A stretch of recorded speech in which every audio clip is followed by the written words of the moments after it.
अगर किसी को कोई परेशान करे और परेशान करते वक्त उसे अगर थोड़ा सा सहारा मिल जाता है तो फिर उसे जीने की उम्मीद बढ़ जाती है और आस बढ़ जाती है।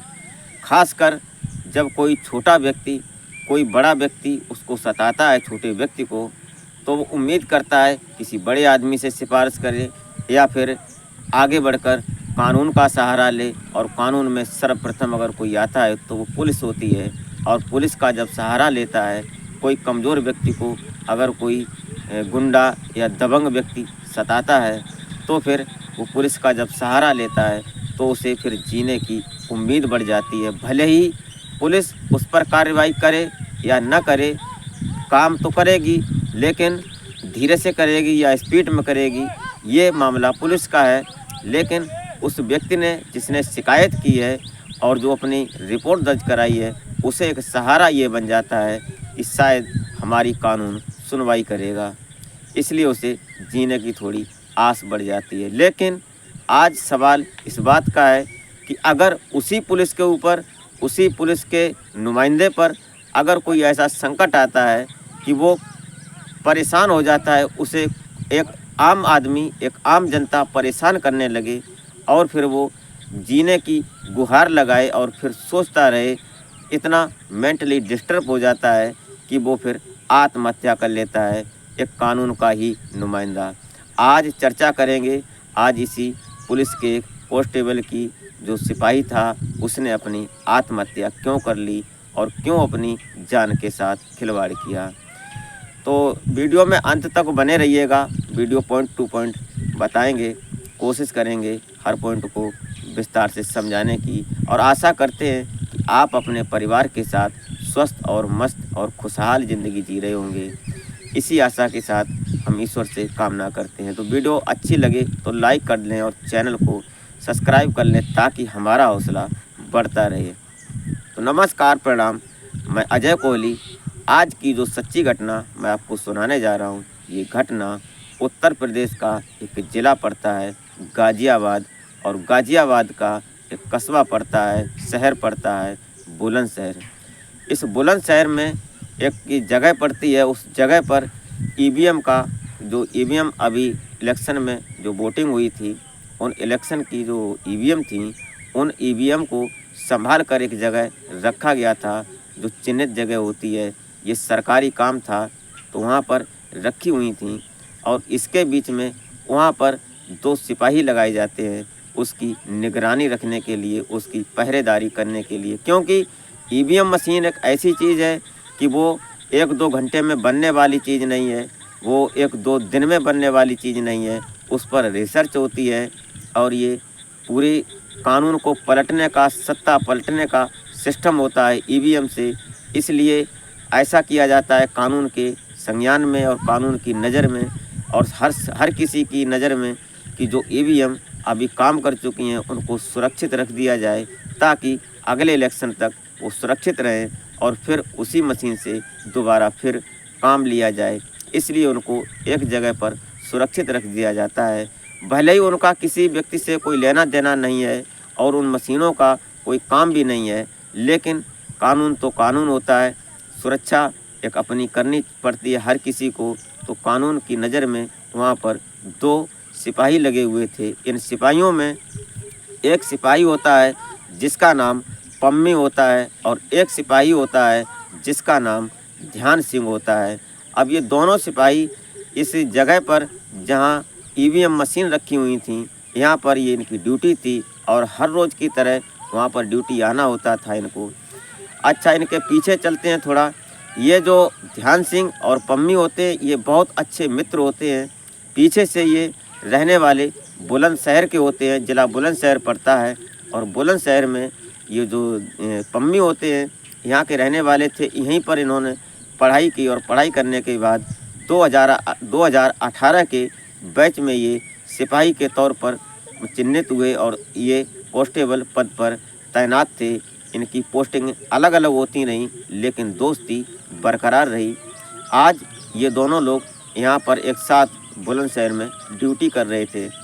तभी होता क्या है, इनकी जब नौकरी लगती है 2018 में, उसके बाद इनकी शादी होती है अच्छा खासा सिस्टम चल रहा था, क्योंकि नौकरी थी, बीवी थी और परिवार था। परिवार में बड़ी खुशियाँ थीं, कोई दिक्कत नहीं थी। तभी एक मोड़ आता है ज़िंदगी में। इस ज़िंदगी के मोड़ ने इस ऐसा टर्न लिया कि पूरी ज़िंदगी को तबाह कर दिया, एक परिवार को बिखेर दिया और उस परिवार के मुखिया को ही इस दुनिया से हटा दिया, हिला दिया। दरअसल हुआ क्या, ये जो पम्मी होते हैं, इनका घर के सामने एक लड़की होती है और वो लड़की अभी उम्र से नाबालिग थी। वही 18 साल नहीं हुआ था उसका, 16-17 साल की लड़की थी। चढ़ती जवानी थी, खूबसूरत थी, हसीना थी। उस लड़की ने धीरे धीरे पम्मी को, जब पम्मी अपने घर पहुंचते हैं तो उनसे ये आंखें दो चार करने लगीं। और जब आंखें मिलीं तो फिर दोनों में प्यार बढ़ा और प्यार बढ़ा, फिर धीरे धीरे वार्ता हुई और वार्ता हुई। उसके बाद दोनों ने एक दूसरे का फ़ोन नंबर लिया और फ़ोन एक्सचेंज किया। उसके बाद अब दोनों लोग बात करने लगे और बात यहाँ तक बढ़ी कि जो पम्मी और वो लड़की जो होती है, ये दोनों लोग वीडियो कॉलिंग करने लगे। अब पम्मी जहाँ पर ड्यूटी पर होते थे, उनके साथ फ़ोन होता था और फ़ोन से उस लड़की से वीडियो कॉलिंग होती थी। बड़ा सुकून मिलता था, क्योंकि उधर जो पम्मी की पत्नी होती है, उसको बेचारी को क्या पता कि हमारा पति क्या कर रहा है, वो अपनी ड्यूटी पर होंगे, ऐसी उम्मीद रखती थी। लेकिन इधर पम्मी उस लड़की के प्रेम जाल में इतना फंस गए कि वो समझ नहीं पाई। लगभग 4-6 महीने, लगभग साल भर ये सब चलता रहा। अब इसमें साल भर के अंदर इन्होंने किया क्या कि फ़ोन पर बात हुई, डेटिंग पर गए, इनके साथ संबंध बने और एक दूसरे से मिलने लगे, जिस्मानी संबंध भी हुए। उसके बाद जो लड़की थी वो बड़ी चालाक थी। उसने इनकी वीडियो बना ली, जो न्यूड वीडियो बनाने के बाद उसने अपने फ़ोन में सेव कर ली। अब ये जो लड़की थी, इस धीरे धीरे ये जो लड़की इस पम्मी से, जो पम्मी कांस्टेबल होते हैं, इनसे पैसों की डिमांड करने लगती है और इनसे बोलती है कि मुझे पैसे दे दो, इसलिए या उस लिए, या ये बहाना कि वो बहाना। हर महीने वो 20, 25, 30 हज़ार रुपये उनसे लेने लगी। धीरे धीरे ये सिलसिला चलता रहा। एक बार चालू हो गया, उसके बाद थमने का नाम ही नहीं लिया इसने, क्योंकि पैसे वाली बात थी और उस लड़की को लालच बढ़ गया। अब ये जो पम्मी होते हैं, ये परेशान हो जाते हैं। परेशान इसलिए हो जाते हैं कि तनख्वाह मिलती है इनको 30-35 हज़ार रुपये, और वो जो लड़की होती है वो इनसे कभी 50 हज़ार मांगती है, कभी 1 लाख मांगती है। ऐसे करके वो परेशान हो गए। अब जब ये मना करते हैं पैसे देने को पम्मी, तो वो लड़की धमकी देती है कि अगर तुमने पैसे नहीं दिए तो हमारे पास तुम्हारी वीडियो है, हम ये वीडियो वायरल कर देंगे, और हम अभी नाबालिग हैं, तुम्हारी नौकरी जाएगी और उसके बाद तुमको जेल में सड़ना पड़ेगा, तुम्हारा परिवार ख़राब हो जाएगा। ये सोचकर कहीं ना कहीं पम्मी टूट जाते हैं, उनके पैरों तले ज़मीन खिसक जाती है। काटो तो खून नहीं निकलता, इतनी हालत ख़राब थी कि अब करें तो क्या करें। पम्मी ने अपनी भरकम कोशिश की पैसे देने की, लेकिन उसके बाद ये सिलसिला रुका नहीं उस लड़की का।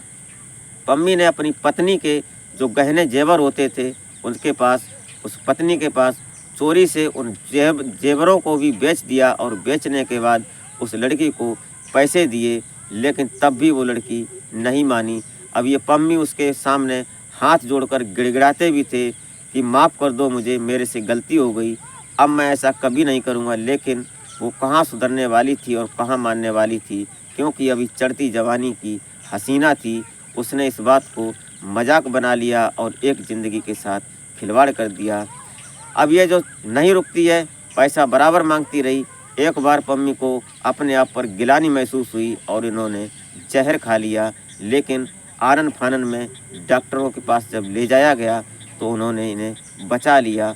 अब ये बच तो गए, लेकिन दोबारा ये वाक़या अभी 2 दिन पहले का है कि ये जो पम्मी होते हैं, ईवीएम मशीन पर इनकी पम्मी की और ध्यान सिंह की ड्यूटी लगी हुई थी। अब ड्यूटी के दौरान ध्यान सिंह थोड़ा आगे चले जाते हैं घूमते घूमते, क्योंकि ड्यूटी थी, काम तो कुछ था नहीं। तो कभी फ़ोन देखते हैं, तो कभी आसमान की तरफ देखते हैं, कभी इधर देखते हैं, कभी उधर देखते हैं। और इनके पास जो मिली हुई सरकारी राइफ़ल होती है, दोनों लोगों के पास थी। अब ये घूम रहे थे, क्योंकि टाइम तो काटना ही है, ड्यूटी तो पूरी करनी ही है। लेकिन तभी ध्यान सिंह चलते चलते थोड़ा आगे निकल जाते हैं। तभी पीछे से एक धमाका होता है और आवाज़ इतनी ज़ोर से होती है, उस आवाज़ को देखकर ध्यान सिंह का दिमाग हिल जाता है। और ध्यान सिंह जब पीछे मुड़कर देखते हैं तो इतना भयानक मंजर था कि वहाँ पर ध्यान सिंह खड़ा नहीं था, ध्यान सिंह नीचे पड़ा और हाथ पांव फड़क रहे थे, उसके तड़प रहा था। यह नज़ारा देखकर ध्यान सिंह जब पहुँचते हैं पम्मी के पास तो पम्मी की हालत मरने वाली थी। तभी वो ज़ोरों से चिल्लाते हैं और चिल्लाने के बाद जो आस पड़ोस के लोग होते हैं वो जब दौड़ भाग कर आते हैं तो देखते हैं कि यहाँ पर एक सिपाही को गोली लगी है, उसके शरीर में गोली लगी हुई है और ब्लड अकूत बह रहा है। ये देखकर आनन फानन में तुरंत हॉस्पिटल ले जाया जाता है। वहाँ जाकर उस पम्मी की मौत हो जाती है। तो जो और पुलिस वाले होते हैं, जो इनके सीनियर होते हैं, वो पूछते हैं ध्यान सिंह से कि ऐसा कैसे हुआ। और लोग जो थे वहाँ मौजूदा सामाजिक लोग, जनता जो थी, वो पूछते हैं तो बोलते हैं कि हमने पता ही नहीं चला कि ये सब हुआ क्या। उन्होंने अंदाज़ा लगाया ध्यान सिंह ने कि शायद धोखे से गोली चल गई, इसलिए ये सब हुआ। पड़ताल हुई, जांच होती रही, फॉरेंसिक टीम आई और कई एक टीमें लगीं। क्योंकि ये पुलिस का मामला था, स्टाफ की बात थी, इसलिए गहनता से जांच हुई। तब तक एक वीडियो सोशल मीडिया पर वायरल होने लगा। उस वीडियो में स्वयं ध्यान सिंह इस बात को कहते हुए नज़र आ रहे हैं कि जो लड़की थी इनकी पड़ोस की, उसने इनके साथ ब्लैकमेलिंग की और इनके ऊपर गंभीर आरोप लगाने की बात कही, परिवार को बिखेर देने की बात कही। लगभग उस लड़की ने ध्यान सिंह से 6 लाख रुपए ले लिए। और उस लड़की के साथ में एक और लोग था जिसका नाम होता है अमित। ये अमित सन ऑफ महिपाल होता है। ये भी इसी गांव का रहने वाला होता है। गांव औरंगाबाद अहीर का ही होता है। जो औरंगाबाद अहीर होता है यहीं के ये पम्मी भी थे। और उसके बाद एक लड़की होती है मेरठ की जिसका नाम गुड्डन होता है। उस गुड्डन और ये अंकित और अंकित के पिता महिपाल, ये तीनों चारों आरोपी जब पता चलता है तो पुलिस इन पर इन्वेस्टिगेट होती है और इन पर टाइट होती है। और टाइट होने के बाद जब पुलिस इन लोगों को पकड़ती है, धरपकड़ जब होती है तो ये लोग अपना गुनाह कबूल कर लेते हैं। दरअसल अब इसमें जवाब आपका चाहिए। आप अपनी राय कमेंट बॉक्स में ज़रूर दें कि इस कांस्टेबल ने सही या गलत किया या उस लड़की ने सही किया। धीरे धीरे जो ये लड़की मेरठ वाली गुड्डन होती है, ये भी कहीं ना कहीं इस लड़के से पैसे ऐंठती थी। जो कांस्टेबल ये था पम्मी था, इससे पैसे ऐंठती थी क्योंकि उससे भी लालच हो गया था। अब इसमें इसने जो पम्मी था, इसने तो अपनी जीवन लीला समाप्त कर ली। अब इस लड़की के लिए क्या कानून होना चाहिए, क्या कानून को भी इस बात पर नज़र रखनी चाहिए कि आए दिन ऐसे केस सामने आते हैं कि खासकर लड़कियां बचाई जाती हैं और लड़के फंसाए जाते हैं। क्या लड़के की ही गलती थी? लड़की की बिल्कुल गलती नहीं थी। क्योंकि अगर इसमें गलती तो थी दोनों की, लेकिन ये बात अपनी राय में ज़रूर दें। क्योंकि अगर कोई बात थी और अगर ये पम्मी जिंदा रहता और उस पर केस होता, पुलिस की संज्ञान में बात होती, तो ये हम लोग या और मीडिया या और अन्य लोग या हम ही लोग जो हम मतलब ये सोशल मीडिया पर काम करते हैं, तो ये लोग घुमाते और इस बात को लेकर आते और लोगों का जो सेंटिमेंट होता है, जो थोड़ा बहुत डायरेक्शन चेंज करते और कहीं ना कहीं उस लड़की की तरफ झुकाव कर देते, ताकि वो लड़की अभी कम उम्र की थी और वो अभी नाबालिग लड़की थी। तो दोस्तों, वीडियो कैसी लगी? वीडियो लाइक और चैनल को सब्सक्राइब कर लें ताकि हमारा हौसला बढ़ता रहे और आप अपने परिवार के साथ स्वयं सुरक्षित रहें। और समाज में कभी कभी कुछ ऐसी घटनाएं घटित हो जाती हैं ताकि हमें समझना उस पर और हमें नज़र रखना बहुत आवश्यक है। विश्वास किस पर करें? तो मिलते हैं फिर नेक्स्ट वीडियो में। तब तक के लिए नमस्कार, जय हिंद।